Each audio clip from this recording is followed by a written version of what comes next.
Bermaterikan pemain campuran SFC U21 dan SFC Senior, anak asuh Subangkit harus mengakui ketangguhan tim lawan Persiba Balikpapan.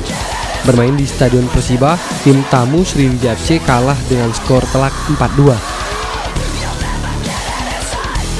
Belum kembalinya kondisi fisik tim senior membuat Laskar Wongkito keteteran melawan Ruang Madu julukan Persiba.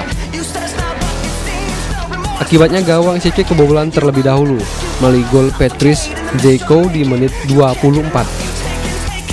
Selang 3 menit kemudian gawang Teja Pakualam kembali jebol. Kali ini Yudi Khoirudin pemain Persiba mengandalkan keunggulan menjadi 2-0. Di waktu tambahan babak pertama Persiba kembali menambah pundi-pundi gol menjadi 3-0 lewat gol Syakir Sulaiman. Babak pertama pasukan Laskar Wongkito tampil kurang percaya diri. Koordinasi lini pertahanan belum padu sehingga gawang SFC kecolongan 3 gol. Laskar Wongkito berhasil memperkecil keadaan dari ketajaman pemain Eric Wicks menjadi 3-1.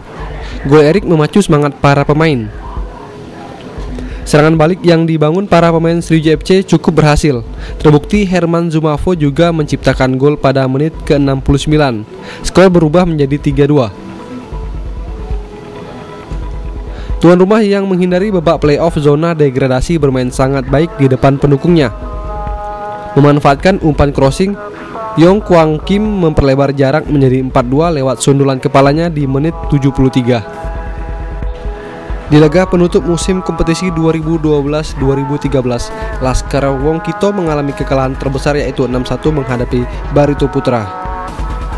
Ini merupakan kekalahan ke-11 yang diderita Ponario Astaman dan kawan-kawan. Melawan Barito, skuad Sriwijaya FC hampir 80% diisi oleh pemain SFC U21. Manajer Robert Harry mengatakan formasi yang didominasi pemain muda akan menambah jam terbang mereka yang akan diproyeksikan ke SFC Senior.